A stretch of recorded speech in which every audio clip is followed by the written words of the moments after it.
Today on the Winning with Shopify podcast. In the nicest way possible, Nick, you stick to SEO and I'll stick to MPD. All right, let's do that then, shall we? Let's do that. I think that's the word. It's fatigue. Half of the people that bought buying for themselves. I think e-commerce is instantaneous. They're just boxes of cash sitting in your warehouse. But you'll get it for a really good price. Pull everything down. And within 3 months, we started to get customer complaints. Hello and welcome to another episode of the Winning with Shopify podcast. If you're not tuned in before, my name's Nick and I've been hosting the show since 2020. June 2020 is when I started.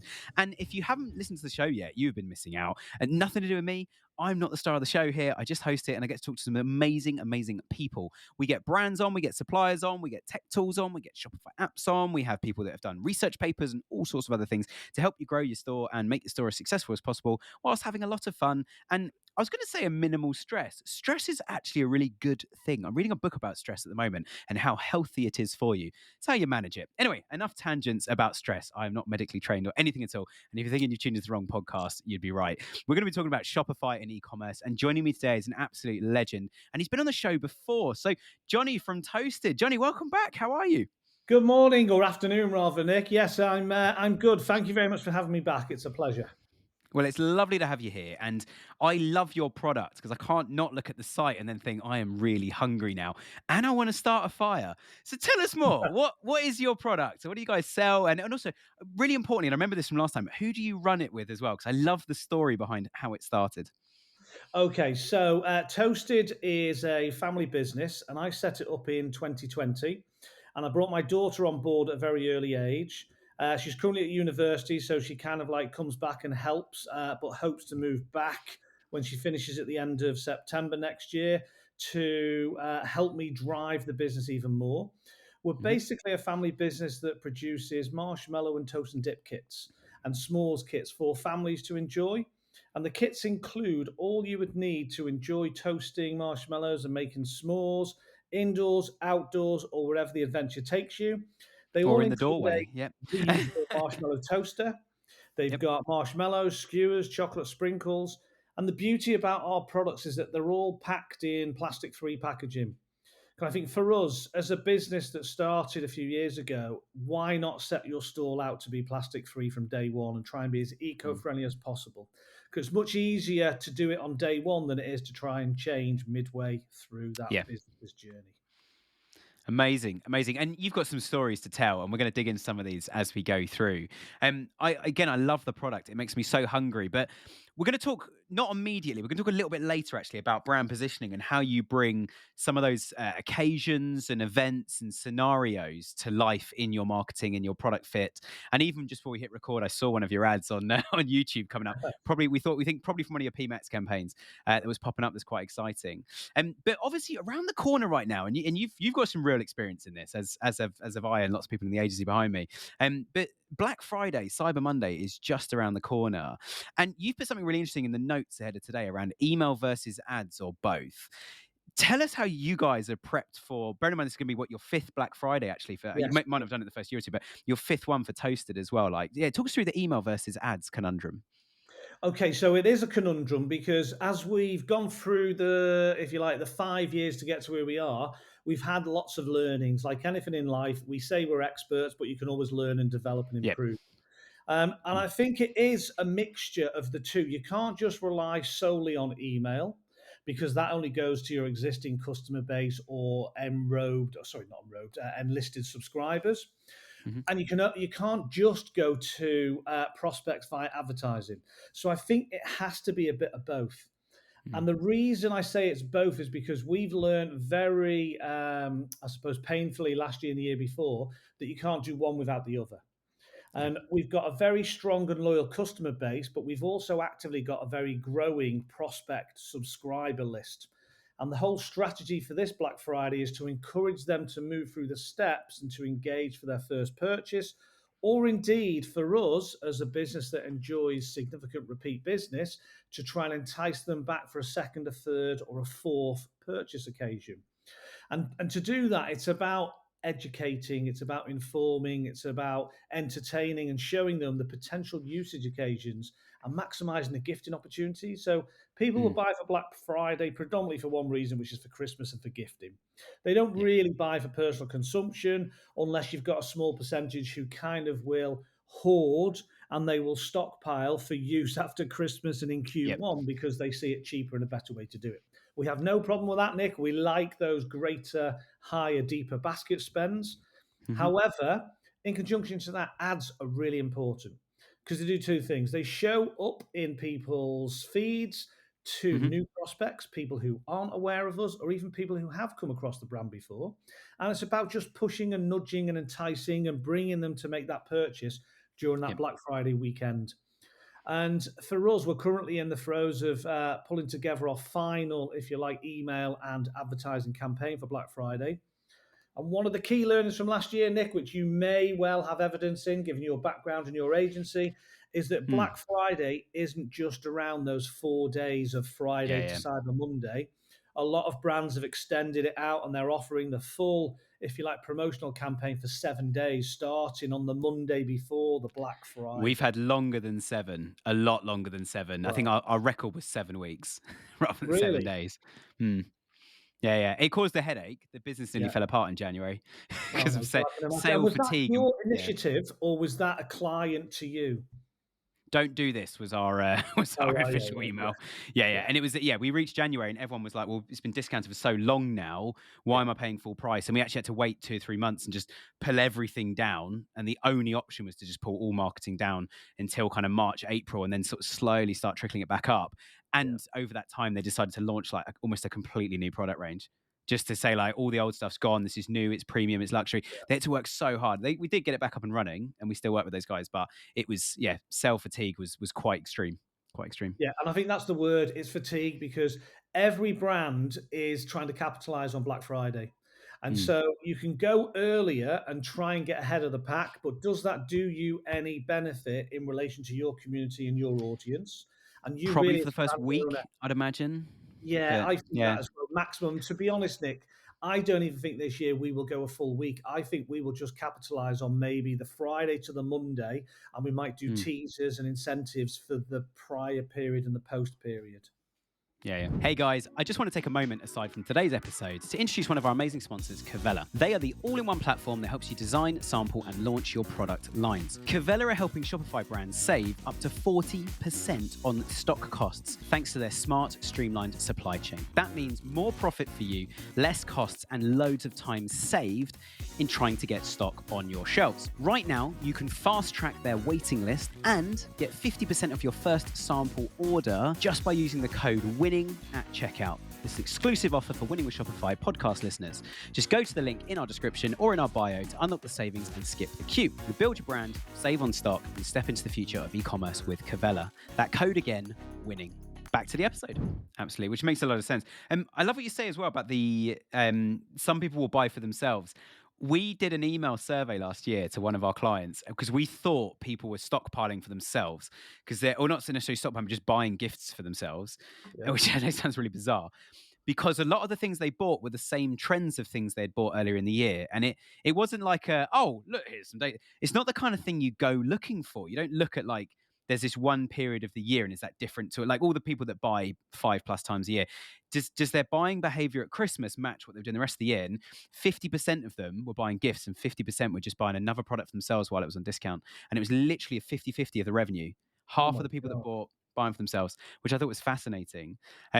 I love what you're saying about the ads versus email though. There is a big opportunity, and also I always say every year, like customers are in buying mode.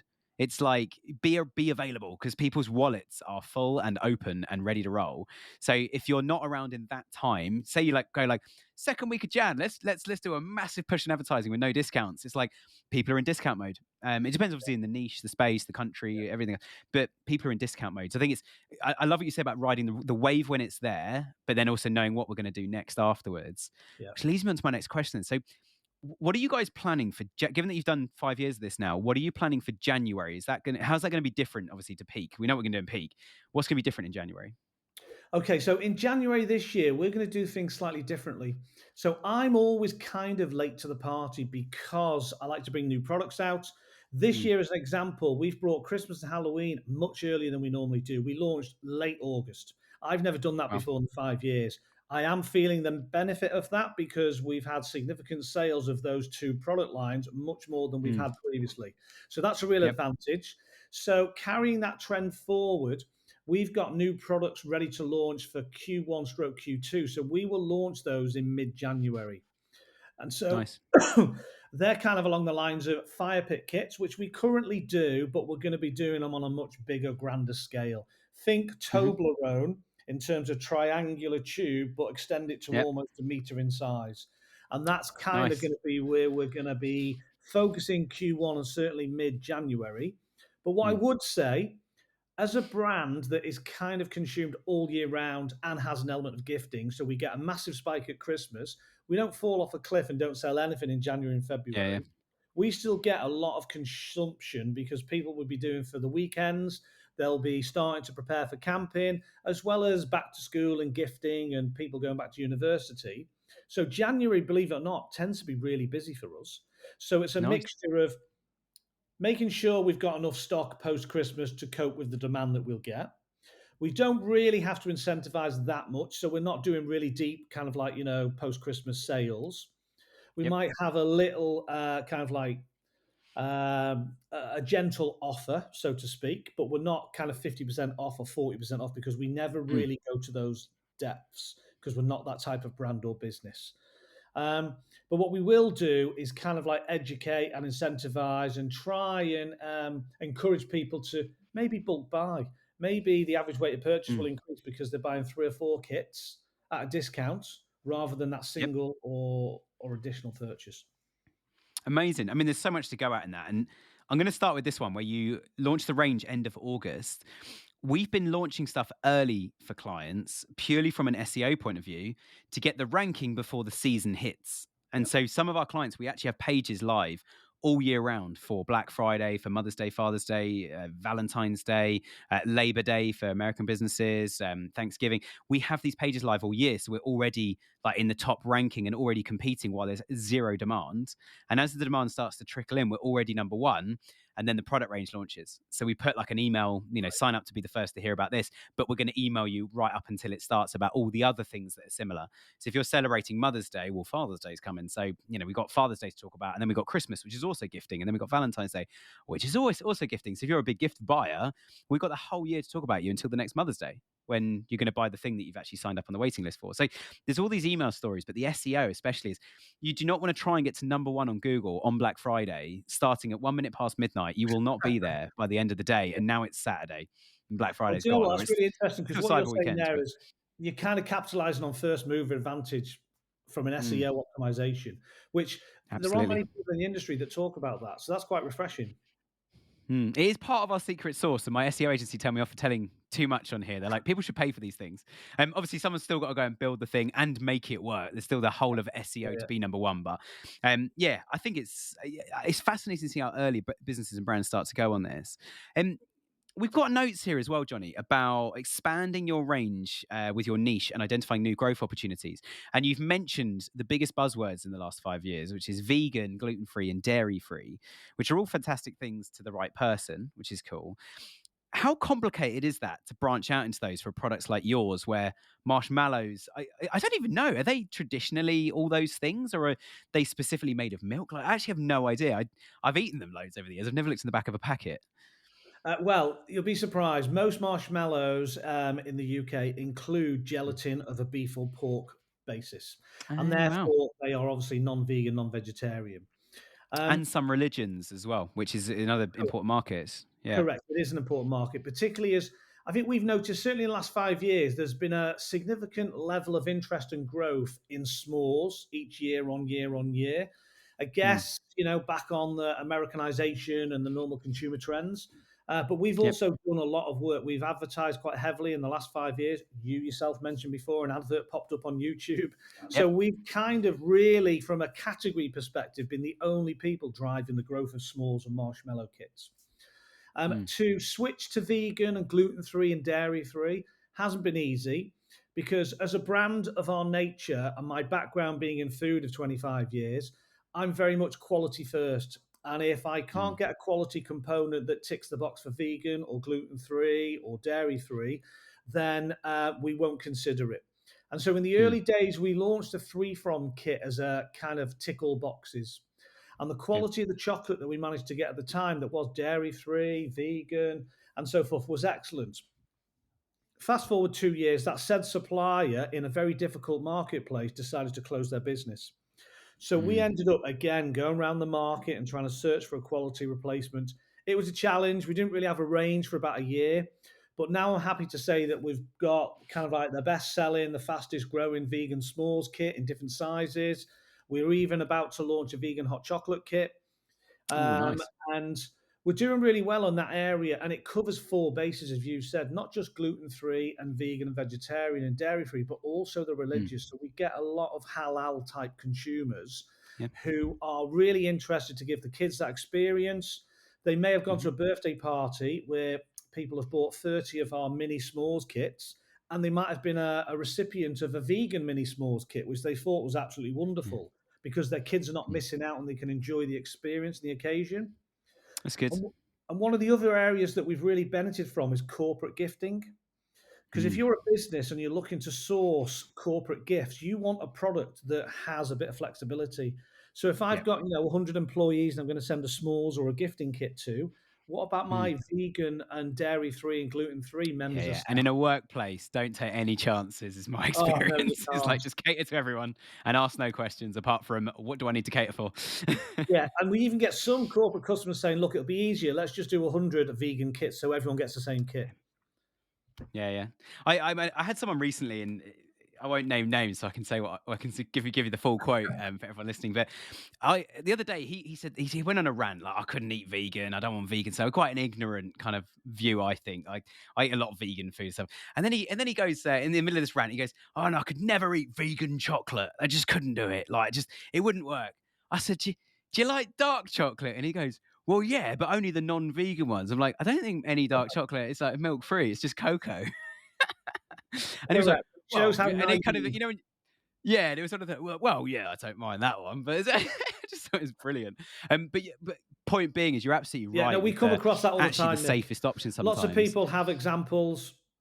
Oh, sorry, it disconnected. Now it's reconnected. I'll Okay, that's fine, no I'll problem. jump I'll jump straight into that bit. I Yeah, was about to round off that comment, but um, so yeah, the safest option sometimes you say with the corporate gifting is let's just go vegan all the way through, and people's reaction to a good product as well is almost like like vegan people will go like this is delicious. I'm going to buy more of these. This is fantastic.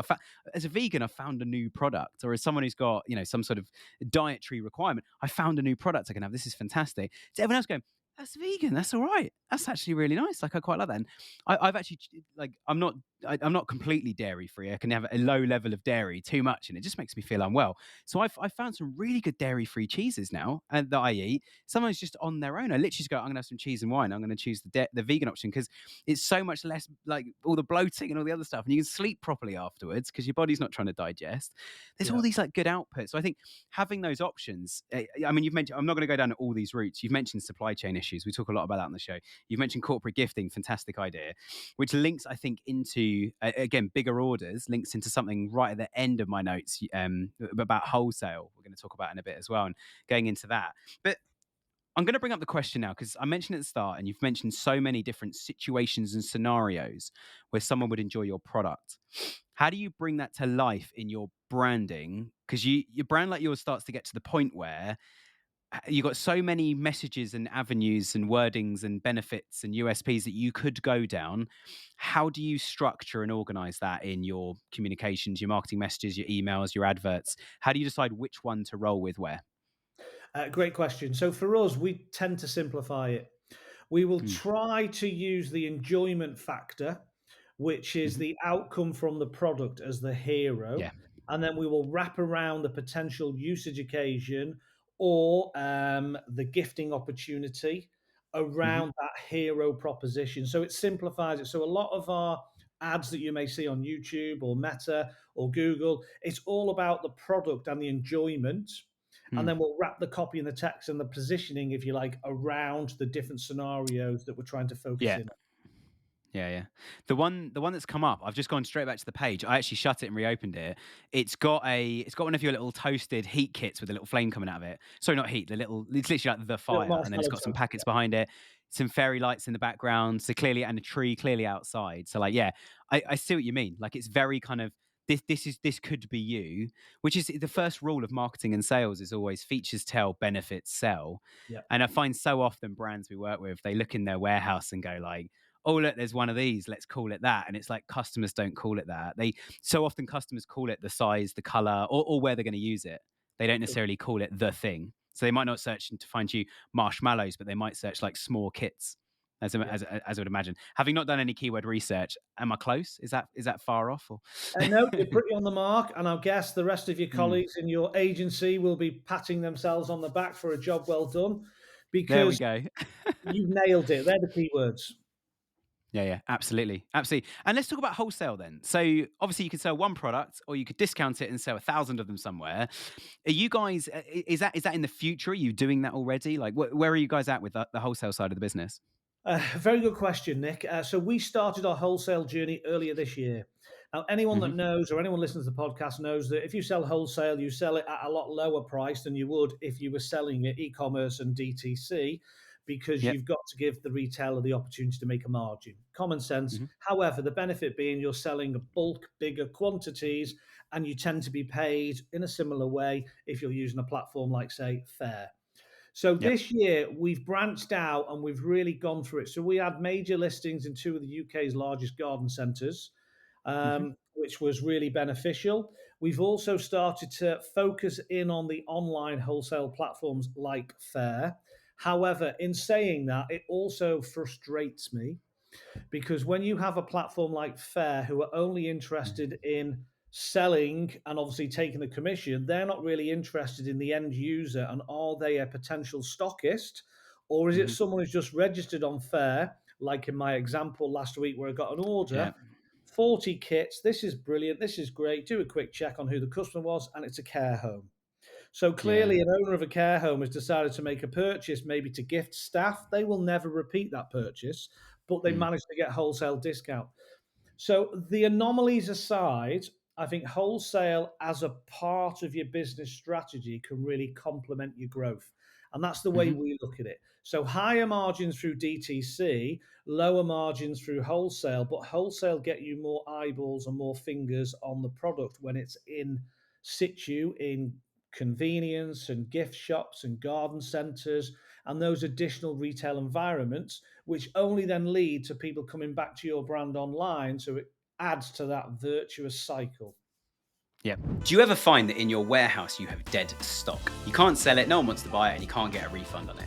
Or alternatively, you're missing inventory in your warehouse that you need. You've got sales coming in and you're low on stock and you haven't ordered more stock in time. All these things hit profit. And I've been there. I've run my own Shopify store and had exactly that problem. But we've partnered it up with Inventory Planner, who have the most incredible app to help you manage that and forecast exactly what products, what SKUs, even down to what color of product you need to order in advance to make sure stock levels remain consistent throughout.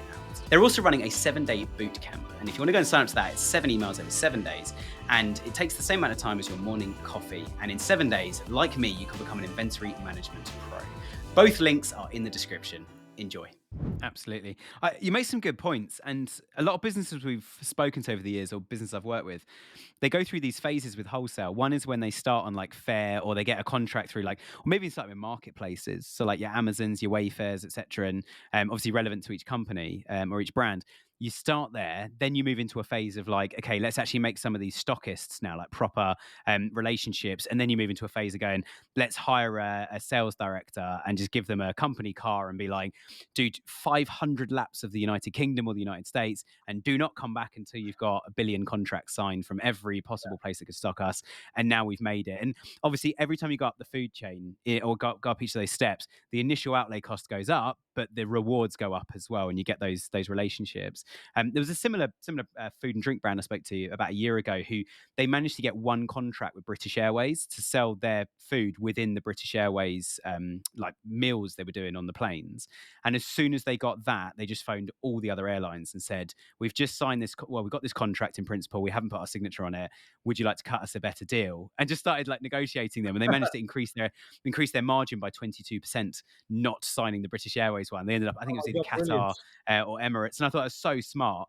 And said, "Well, what market are you going to next?" They were like, "Oh, that's a great idea." So like they immediately were like, "Right, that's planes. Where else can we sell food? Is it private hospitals? Somewhere where you're given a meal basically, and you want something a little bit special in that meal that doesn't cost much." So it's like I think the wholesale journey is really good. But you make such a good point about Fair. I at work have a Costco card. I use OnBuy and I use Fair to get those wholesale discounts. Obviously, two of those are designed for people to bulk buy, but Fair will give you the full trades kind of wholesale price. We're lucky enough; we've got enough clients and enough spaces that like our coffee we buy at wholesale from a client, all our furniture we get at wholesale from a client. Like, so yeah, we've got some good stuff like that. But I think having that direct relationship, like you mentioned with the garden centres, that's always going to be better than you just let them up and it's one care home sort of thing. It's going to Yeah. be better. However, to go into the wholesale environment, you need to almost upskill. Because if Hmm. you're an e-commerce specialist and haven't had the benefit or expertise of growing a brand offline, it's a Yeah. total different kettle of fish. I'm lucky. I've worked on big brands in big food businesses in a traditional way, and I've then Yeah. migrated onto e-commerce and become more of a specialist on digital. Mm. However, for a brand that hasn't and all they've done is sold online, to jump into wholesale, it is a challenge because you Yeah. do Yeah. need to go and invest in going to see some of those retail outlets Hmm. to drive footfall and sales. You can I always work on a motto, Nick, that you can sell anything once. Yep. But if that's not a brand or a business, because if you don't have Mm. repeat sales, then you Yeah. haven't got a future. You've got to keep chasing that next listing, that next customer. And what you want is repeat business that keeps Yeah. Yeah. dripping, pouring in to grow the brand and the business. Yeah, yeah. It sounds like you're looking at my agency model. We only work on retainers here. Like it's, I know exactly if every single client left today, I know what my notice periods are and I know when we're going to run out of cash. It's like, Yeah, and those are the metrics I look at. In e-commerce, it is so much harder. And we do actually see that in, dare I say on my own podcast with hundreds of thousands of people that listen to this every week now, like, dare I say that actually e-commerce is one of our shorter contract lengths, which is probably not a surprise to anyone. B2B companies where it's like we've got an 8-year lead time between someone filling out a form and purchasing our product. Well, we got 8 years before we even start to know if when we started we were effective or not. So you get that longevity with things and it's a much stronger position. But to be honest, we love e-commerce. I love the fast and furious nature of it. Hence why we do all of this. It's like you make a yeah, change today and it's like ROI has gone from 4 to 5. And then yeah. the FD, like, what does that mean? It means every pound we put into Google, getting another pound back out. Like, and it's just pure profit because we're above the break-even line. It's like, great, can we spend more? It's like, yeah, we can spend more. Like, it's really exciting. But or you can also have the opposite conversation, which is really depressing Yes. of going, it's not working, turn it down. Like, um, let's talk a little bit about Black Friday, Halloween. Let's talk about Christmas, and but specifically about trends. We mentioned earlier about some of these things, but like the seasonal trends. I've got the massive question for you. And you, obviously, your background in food and drink, you probably know more about this and the pain of this than most brands because of the shelf life and the use by date on stuff. How do you make sure that when you bring all your stock in, you get enough that's themed around the season? So Halloween themed things, you get enough Halloween themed items in that you don't run out of stock, and you make the most of that season, that sales period, without ending up with all this dead stock that, especially in your world and your background as well, that will go off. How do you manage that? What are some of the tricks you've learned over the years? Okay, so we're very fortunate that we pack all of our own components and kits and make the kits up Okay. ourselves. So the Mm, only elements that are themed will only be an element of packaging and one, two, or three components that sit within the kit. And the reason for mm, that is simplicity is always the best. So we only have, believe it or not, we've probably got about 25 SKUs, but we only mm. have two standard boxes, one large, one Yep. mini. And it's a generic design, and then we adapt it by having a printed sleeve that wraps around a portion of the box. And the printed Hmm. sleeve can be printed in much lower quantities. So if we overorder by 100 or 200 or 500 or even 1,000, we're not Yep. talking, a shed load of investment. It might be £200. Mm. However, having done this now for a while, it's much easier to forecast and judge what that Mm. initial order should be. And then we top up as we go through the seasonal trend. So to give you Okay. an example, Halloween, we haven't gone out and ordered, 5,000 kind of like printed sleeves to complete all of those kits. We're packing Mm. them on a daily, weekly cycle. So we know that there's only probably 3 days left of Halloween sales, and Yep. we have only really packed what we think we will need. If we've Mm. got components that are Halloween related, like pumpkin marshmallows, we've only bought a certain amount of those, and the ones we have bought have an extended shelf life to January 2027. So that would Okay. allow us then to use them at the beginning of next Halloween season. And that's how Mm. we as a business capitalize on these seasonal trends without the risk, shall we say, that you flagged. Yeah, which is a smart way to do it. We've had one or two brands that start doing like a mystery box. That's a good way of getting rid of dead Yeah, stock. So it's like at Christmas you get like, one that's got a sun on it, um, one that's got I don't know, like one's got a heart on it from Valentine's Day, one that's got a pumpkin on it. But you're like, yeah, which as you just said, like it's basically the same thing, but there's a slightly different theme around it. But it's the same product all year round. I think the longer you can make the shelf life, the better. We've even had brands before say like you can do a short life mystery box, whether it's like makeup, cosmetics, food and drink, supplements, whatever it might be. But saying like these, you guarantee at least a 3 month shelf life, so you use it all in that time. But we're going yeah. to give you a discount if you do a mystery box, and a mystery box means we can kind of control what goes in it. Not so easy when you've only got one product in two sizes like you do with various variants. But I think it's all about getting creative in marketing. I think the data tells you what's wrong, but then you've got to do some creative testing to fix it and go, we tried that. It had every reason why it should work, but customers hated it. And they just hated it. But luckily our branding means we can just sort of say sorry to them and move on. Like, sorry, you guys didn't enjoy that. Here's a new one that you will enjoy because of the feedback we got on the one you didn't enjoy. And suddenly you've engaged customers. And that authenticity, which is word of the year. I can't remember if it was last year or the year before in the US. And that trust you build with people, I think is really, really key, isn't it? I think it is, but you've just hit the nail on the head because I think e-commerce is instantaneous. So I've seen a Mm. lot of brands be on TikTok and use their TikTok shop to clear end of life and bundles of stock out at a really low price. And I've Mm. also seen, as you've probably witnessed, the massive Yeah. upsurge in mystery boxes. Mm. Because we did a kit last year for Eurovision, and we've still got some Mm. of the packaging left, and we keep Oh, joking really? we're going to do mystery boxes, and you're going to get Halloween, Christmas, and Eurovision. But you'll Mm. get it for a really good price. All the products will still be in life, but you can have a bit of fun Yeah, because yeah. you don't know what you're going to get. And those products that are unsold, I always use the analogy like they're just boxes of cash sitting in your warehouse that you Correct. can't spend. You can't Yeah, spend that cash until yeah, you've liquefied them into actual money. yeah. Um, we've got some numbers from the business as well. So you guys are around 450K a year, but you've increased 40% year to date. What on earth did you do? I think this is the biggest question everyone's been waiting for in this whole episode. What on earth did you do to make that, or what things have you done? I'm sure it's more than one to make that happen. Well, do you know, it's a really interesting question. And without being modest, I don't really know whether that is similar to other brands, other businesses in Mm. e-commerce, or whether it books the trend. We've been very fortunate because um, we've aggressively pushed Google this year more so than last year, so that's really helped with the Mhm. numbers. We've also really benefited from focusing on Seguno, our email, if you like, platform, Yep, which I know you know very well. I And do with their indeed. Yeah. support, we're getting some really good levels of engagement and conversion. And as I said at the outset, we have a really strong repeat purchase. Mm. So we're very lucky that our customers don't just buy us once. They like the product, they like the experience, and they'll multiple times across the year buy for different occasions. So they will buy for birthdays, for Christmas, but also for a thank you for Mm. having us for over the summer holidays. I think there's three key reasons why we're growing at such a fast rate. The first is capitalizing on usage occasions.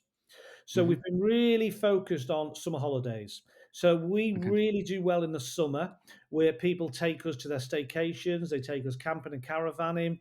We're also getting probably at the height of summer 5, 10, 15 inquiries a year. Are your Mm. kits safe to take on a plane? And we're now starting to have people take them on holiday. Even at Christmas, there's a lovely Yeah. family, 2 years on the run. They've now taken it to, I can't remember the name, it might be Myrtle Beach or Florida. And it's this Mm. gorgeous beach. And all you'll see is two gorgeous kids with a toasted kit and the sun setting. Love that. Which And is like British camping in like January, and it's like, yeah, let's but have this some is in s'mores America, quickly and Nick. cheer This is ourselves at up. But yeah, Christmas, yeah. and it's Florida beach, love absolutely it. yeah. And so Yeah. we've really been lucky in that front. Secondly, our mini Mm, kits are doing phenomenally well.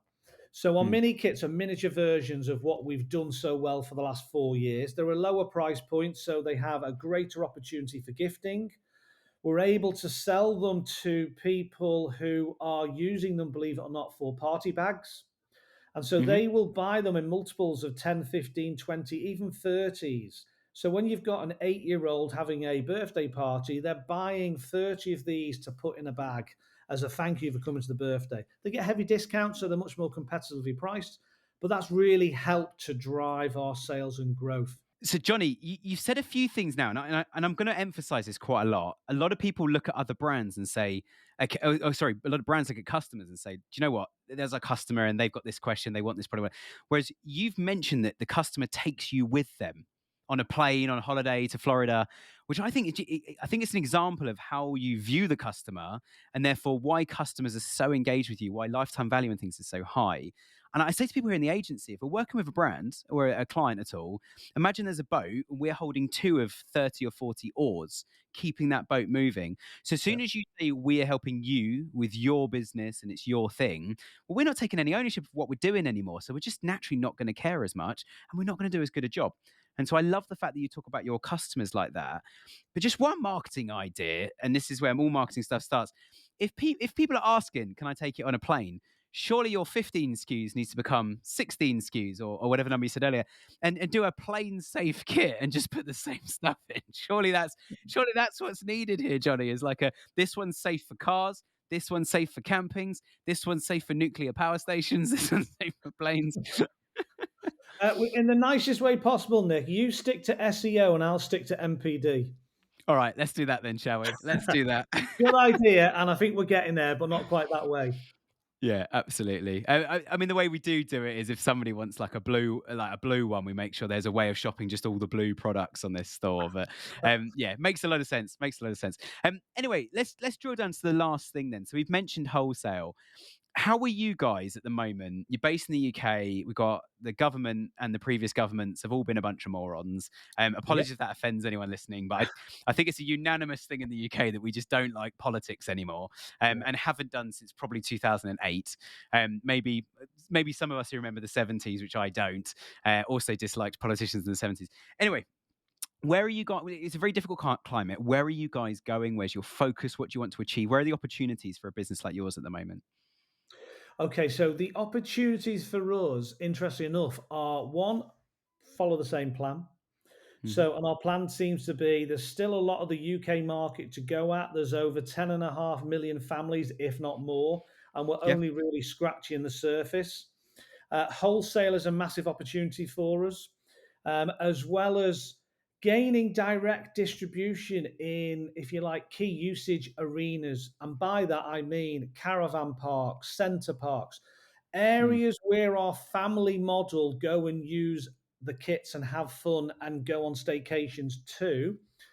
And fourthly, we're also actively speaking to small independent, if you like, staycation facilitators. So I mm, go on holiday quite a lot to Anglesey, and there used to be a yep, small family business that you could book your holiday through, and they had about 200 holiday homes. Most of those holiday homes will be entertaining families throughout the year, whether it's for a weekend or a week in the summer. And we're trying to actively get our kits placed in those holiday mm, locations or have an opportunity to purchase while they're there during the holiday. And it can be delivered and served and used and yep. enjoyed. Outside Amazing. of that, we're also actively looking at expanding outside of the UK, that said. So we dabbled in Ireland earlier this year, and we'll look to Mhm. accelerate that next year with a view to also going to maybe Scandinavia and possibly Holland. Amazing, amazing. So you're basically growing deeper in the market you're currently in and spreading out to more markets, which I Yes. think is a really smart way to go. And obviously, in this day and age, like Brexit aside, you've got Shopify and things where you click a button and suddenly you've got Euro functionality and that's it. And you can now sell in euros. And you Yeah. can certainly at the moment, like distributing to those places, it's not far. The shelf life of products good enough. There's options to have boots on the ground at some point as well, and products in warehouses there. So, I mean, it sounds absolutely brilliant. If this is my final question, and I've only asked this a couple of times this year, and I keep forgetting because Byron's given me a hit list of great questions, and this is one of them. If you could go back to 2020 and talk to yourself and your daughter and give yourself a piece of advice back then, in another way of asking the same question is, what's the biggest lesson would you say you've learned that you weren't aware of then, but has been a really difficult or really empowering lesson that you've learned since starting Toasted?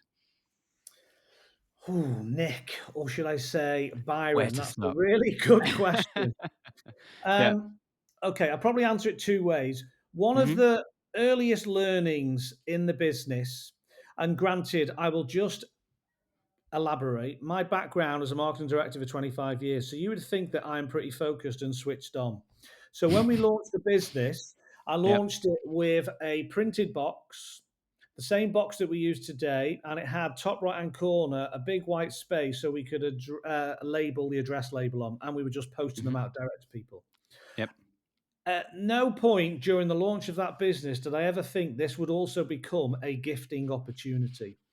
And within 3 months, we started to get customer complaints in a nice way saying, "Oh, I've bought this and I've tried to peel the address label off to give it as a birthday gift and it's ruined the box. Can I have Oh, another box?" right. And Yeah. of course, at that moment, it's eureka. It's like, Yep. "Oh, shit, I forgot that there's a gifting opportunity on the back of this self purchased Yeah. product." So that's the biggest mistake I think we made early on and a lesson in life. Mm. It was about some of the points we made before about understanding the usage occasions and the Mm. opportunities that that one product or concept derives to and from. So that's the first. The second is probably, and this is the harder one, if you are growing a business and it's an e-commerce business, it is really difficult to grow the business at the level we are and still bootstrap the business. Mm. And naively, and it's not naive, that's probably the wrong word. I didn't want to take outward investments. And at this point, 5 years in, I'm still on the fence. Do I, don't I? But to keep Yeah. Yeah. growing at 40% and go to all the different markets and different usage occasions, there becomes a point in any entrepreneur stroke e-commerce business where you ask the question, do I need to take outside investment to grow faster and better? And Mm. that's probably the second biggest learning that I've not really come to terms with as yet, but I'm conscious and aware of that Yeah. decision that needs to be made. If that makes Amazing. Thank you so much for your humility on it. Like they're both really good points. And I think you just don't know what you don't know. And it's not until someone says, "Oh, I'm trying to do this with your product." You're like, what are you doing that for? Wait, hang on a minute. No, that does make sense. Yeah, we should cater for that. That's a really important part of this. yeah. But look, Jonnie, I mean, thank you so much for joining us again today. And we're probably going to get you back in the next year or two. I want to hear how it's going. And we'd love to hear what happens with the investment. Like that's the next Wow. big Great, challenge you're great aware of. wisdom. So yeah, thank you so much. Okay. Well, look, thank you very much, Nick. It's been a pleasure, and keep doing the good work you're doing with your agency as well. Thank you so much. And for everyone listening at home, if you haven't already, hit subscribe. Definitely tune into our email list as well. So go to wwspodcast.com. We had to change it when we moved it to Shopify because you can't have Shopify in a domain, and we were winning with Shopify.com, which does forward. But yeah, go and sign up to our newsletter. And also, if you want to go and check out Toasted as well, Jonnie, what's the URL if they want to go and check out the website? It's toast-d.co.uk. Awesome. And if you can't spell toast, there's bigger issues than trying to order one of Jonnie's kits. So thank you so Correct. much. And you've got ChatGPT that can find it as well. But yeah, thanks so much, Jonnie. Thanks for tuning in, everybody. And we hope you to join us again on Tuesday for next Tuesday Tea Break Talks. Hope to see you there. Black Friday and Cyber Monday are coming in fast. Is your store ready? You need your marketing dialed in before the big rush. And our sponsor, Seguno, has everything you need in one place. From emails and pop-ups to reviews and more, Seguno's suite of tools is built exclusively for Shopify. So everything works seamlessly in your store. And right now, with code WWS20, you get 20% off your first 3 months. So don't wait until the chaos starts. Get your Black Friday and Cyber Monday marketing ready today at seguno.com/winning with Shopify. That's seguno.com/winning with Shopify.